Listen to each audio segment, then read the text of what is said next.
다음은 수술과 연관된 합병증을 설명해 드립니다. 뼈가 너무 빨리 붙어버리는 경우, 이런 경우는 허벅지 연장에서 가끔 볼 수 있습니다. 허벅지의 경우 근육의 저항이 많기 때문에 연장이 잘 안 되고 있는 상태에서 2, 3주가 지나가 버리면 유압이 돼 버리는 경우가 있어요. 그런 경우에는 다시 절골술을 해야 됩니다. 수술이 복잡하지는 않지만 수술이라는 걸 한 번 더 해야 되고 또 적지 않은 비용이 추가로 발생할 수 있죠. 허벅지 속성 연장의 경우에는 외고정 고정력이 약할 수가 있기 때문에 체중 부하를 조심해야 되고, 체중 부하를 시작한다고 한다면 반드시 저와 상담하고 결정한 다음 디디셔야 합니다.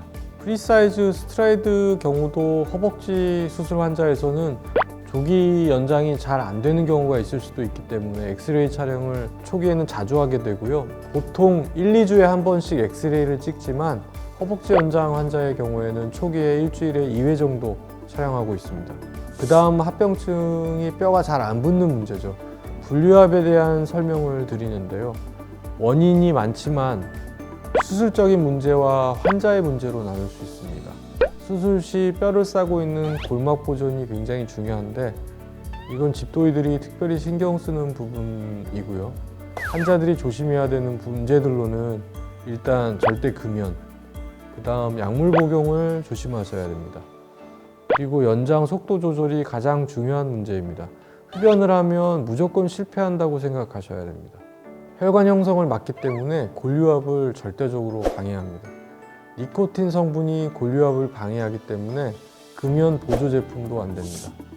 아주 작은 뼈의 골절 환자에서도 흡연은 문제를 일으킬 수가 있는데요. 이런 연장 수술에서는 말이 필요 없습니다. 소염제나 스테로이드 복용, 스테로이드 연고, 알레르기 연고 등 모든 복용 약물, 한약, 연고 등은 저에게 먼저 확인을 받으셔야 됩니다. 뼈진을 안 나오게 하는 약물 성분이 있는 경우가 상당히 많이 있습니다. 연장 속도 조절도 굉장히 중요하고요. 속도가 너무 빠른 경우에는 쉽게 생각하면 빈 공간이 생기면 뼈 조직이 차지 않고 흉터 조직이나 낭종이 형성되기 때문에 분류압으로 갈 가능성이 커집니다. 제 환자들의 경우에는 속도를 마음대로 한다면 다시 원점으로 돌려서 휴지기를 갖고 다시 이전부터 연장을 시작하는 경우들도 있으니까 참고해 주세요. 다리 모양이 이상하거나 다리가 짝짝이가 된다, 이런 부분도 설명을 하죠.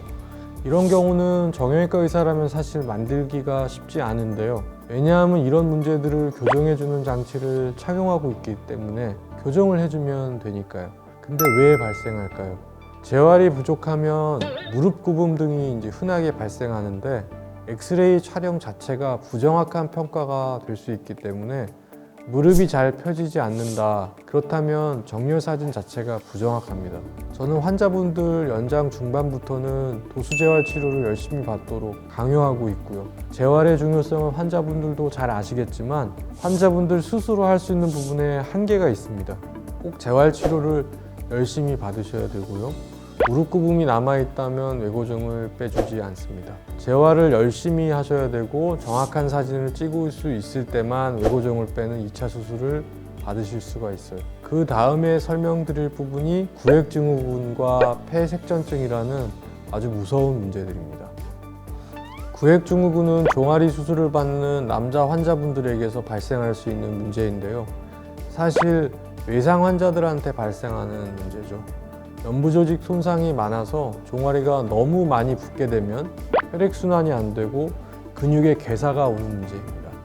필요하면 근막절개 수술이라는 응급수술을 하게 되어 있는데요. 이 수술을 어느 시점에 해주는 게 좋은지, 얼마까지 부은 다음에 이걸 해줘야 되는 게 맞는지 평가가 애매하고 불분명한 부분이 있습니다. 그래서 저는 1차 수술을 받는 남자 환자들에 대해서는 모두 예방적으로 이 수술을 미리 시행하고 있습니다. 수술을 받으시면서 이미 구획증후군에 대한 치료 수술을 미리 받으시는 거라고 생각하시면 됩니다. 그래서 제 환자분들한테는 이런 문제가 발생하지 않고요. 폐색전증으로 국내 정형외과에서 수술받은 키수술 환자가 사망한 사고가 발생한 적이 있었죠. 이 사고는 세계적으로 보고가 됐습니다. 그 이유는 이게 정말 흔하지 않은 문제이기 때문이겠죠. 그래서 나한테 발생하지 않았다고 교만 떨 문제도 사실 아닙니다. 폐색전증이란 혈액에 응고가 된 덩어리가 혈관을 타고 주요 혈관을 막으면서 발생하는 아주 위험한 합병증입니다. 그래서 폐색전증을 예방하기 위해서 항응고제를 사용할 수 있어요.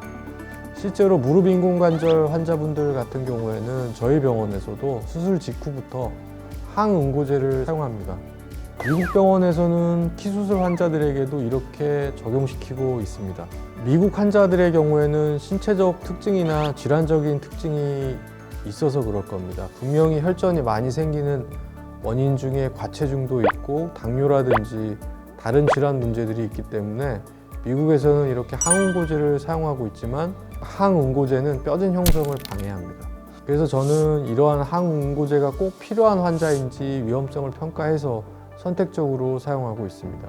이 혈전은 주로 종아리 정맥에서 많이 발생하고 혈전이 발생하려면 조건들 중에서 수술 중에 조작을 너무 무리하게 가했거나 수술 후 초기 혈액에 정체되는 조건을 유발하는 경우에 생길 수가 있어서 수술 직후부터 종아리 근육 운동이 아주 중요하고 휠체어 보행, 또 조기 보행이 아주 중요합니다. 그래서 제 환자분들은 수술 다음 날부터 엑스레이도 혼자 찍으러 가셔야 하고 화장실도 혼자 다니셔야 합니다. 조기 보행이 아주 중요하기 때문입니다. 침대에만 누워 있으면 안 되고 활동 후에 병상에 있을 때만 다리를 거상하시게 됩니다. 약 3, 4일이 중요한데요. 저희 병원에서 다리 부종이 심한 경우 영상의학과 전문의 선생님이 혈관 도플러 초음파를 통해서 혈전 형성을 확인하고 있습니다. 이를 통해서 색전증 발생을 이제 미리 확인할 수 있는 예방적 조치로서 저희들이 취하고 있는 방법입니다. 염증에 대한 문제를 설명해 드리겠습니다. 핀주에 생기는 가벼운 염증은 비교적 많이 생깁니다. 한 연구에서는 외고종 환자에서는 100%에서 생긴다고 보고할 정도로 흔합니다. 외고종의 장점은 체중 부하로 재활을 열심히 해서 일상 복귀를 빨리 할 수 있지만 체중 부하를 많이 하면 많이 할수록 핀염증이 많이 생기죠. 핀염증 자체가 크게 해석할 필요는 없지만 염증 발생 시 적절한 치료를 하셔야 합니다. 핀염증을 막기 위해서는 소독을 매일 하시는 게 가장 중요하고요. 과산화수소나 클로르헥시딘을 주로 이용하시도록 설명하고 있습니다.